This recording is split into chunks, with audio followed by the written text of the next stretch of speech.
tinha perguntado também é se você acredita, o Fábio, que essa...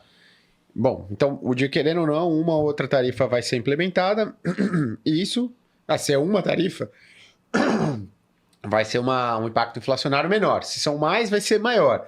Você acredita que a estratégia seja essa? Então, a gente vai atuar de modo a... Ou a gente vai atuar de modo a reduzir o preço do barril do petróleo, né, o custo da energia, no geral, e é capaz da gente se beneficiar de uma resolução do conflito Rússia e Ucrânia. Aí a gente já entra nesse daí, aquele episódio polêmico com o Zelensky lá e o Trump.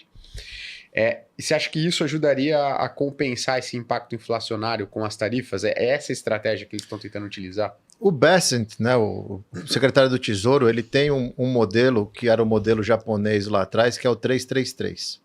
3% de crescimento do PIB, 3% de déficit e 3 milhões de barris por dia. Ele quer levar os Estados Unidos para isso. Déficit do quê? Déficit dívida PIB. Tá. Né? Ele quer levar os Estados Unidos para isso. Hoje, esse 3% de déficit de dívida PIB está em quase 5%, se eu não estou enganado. E é uma dívida de 37 tri que tem um problema grave. Tudo em T-bill. T-bill é vencimento até 1 ano. Então, assim, grande parte da dívida americana tem 7 tri para rolar agora e os juros não vão cair tão cedo por causa de tudo isso. Ele está rolando a um custo de juros altos. Ele falou uma coisa que as pessoas deixaram passar, porque, de novo, eu falo, todo mundo foca em olhar o que o Trump está fazendo. O time por trás dele é muito bom. Ele tem, eu diria que ele tem, é que nem o Filipão em 2002, lá com aquela seleção, o Tele com 80, ele tem um time muito bom. Eles formaram um time de muita gente espetacular. E o Bessent é um cara muito bom para isso. Ele falou outro dia, ele falou, mas você fazendo isso, você não vai ajudar o Fed a cortar os juros. Ele falou, o meu papel não é ajudar o Fed a cortar os juros. O meu papel é trazer confiança para o mercado, confiança para o americano. Então, o meu foco é a taxa de 10 anos. Ele só olha para 10 anos. Que 10 anos é o fiscal. Nossa curva longa empinando, né? É o que eu posso fazer. Empina é Brasília. E se o 10 anos fecha, a taxa cai. Hoje ela está rodando em 4,25, ela chegou a 4,15. Mas se ela vem para baixo de 4, com a confiança do mercado e dos investidores que as coisas que estão sendo feitas vão funcionar, eles avisaram desde a eleição. É dor no começo, é pain now for gain later. Dor agora para ganhos lá na frente. Aproveitando popularidade, deixa eu fazer tudo que vai doer agora para dar gás e trazer o setor privado. Se ele derruba o 10 anos, trazendo confiança, para as empresas é a melhor coisa do mundo, porque a Fed Funds, a Selic lá, é para o consumidor, é o problema de curtíssimo prazo. Para uma empresa, ela olha lá, meu financiamento de longo prazo está baixo assim, e aí ele resolve um segundo problema. Eu consigo alongar minha dívida. Tanto que nos primeiros leilões, desde que eles ganharam as eleições, o mercado, você está tentando rolar nos mesmos vencimentos do que a sua sucessora. Ele falou, calma, não adianta eu querer inventar porque vocês vão me dar mais porrada ainda se eu quiser alongar a dívida agora. Deixa eu dar condições para vocês me darem a confiança, aí eu vou alongar a dívida. Que é um xadrez muito ruim que eles estão assumindo. É o que eu falo. A economia americana e o que o último governo fez no fechamento de apagar das luzes, o que a Yellen fez, é crime.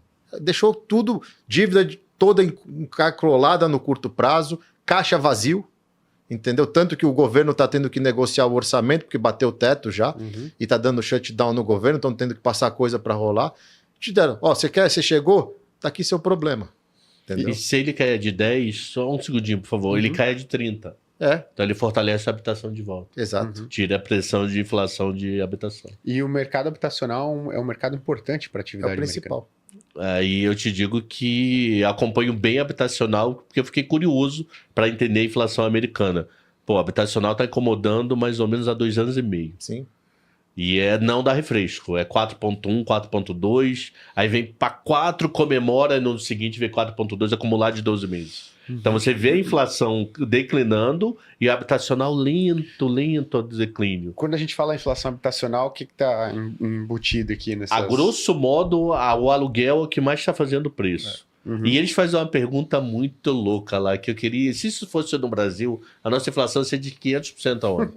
Eles chegam para você o seguinte, você tem apartamento vazio? Tem. Está alugando por quanto? Tanto. Aí faz histórico de uma série de dados e vê a inflação de apartamento para alugar está em 1% ao mês. Aí ele pergunta para você mora na sua casa? Moro.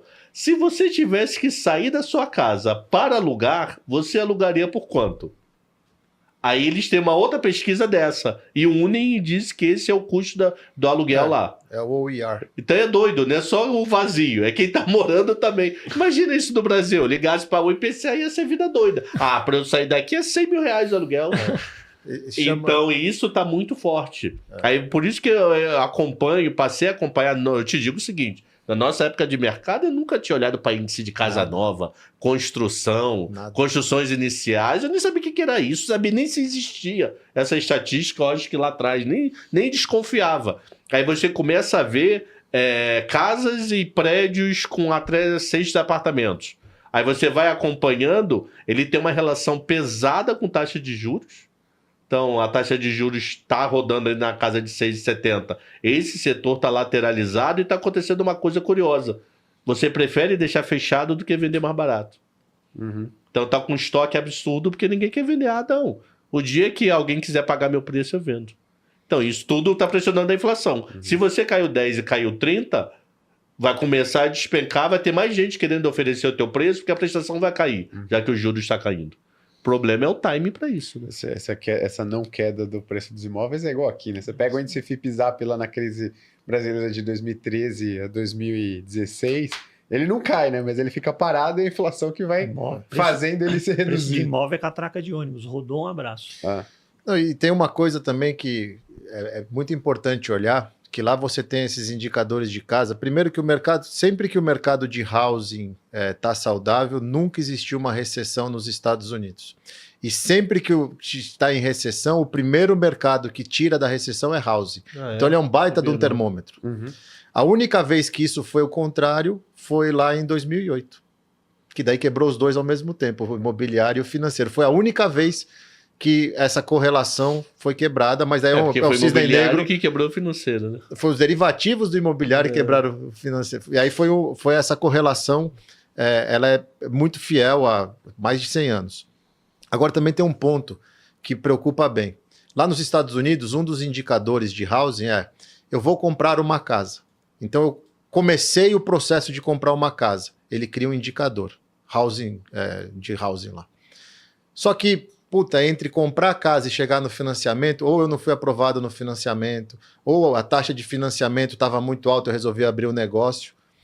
Isso não aparece no indicador, porque pelo indicador eu comprei a casa.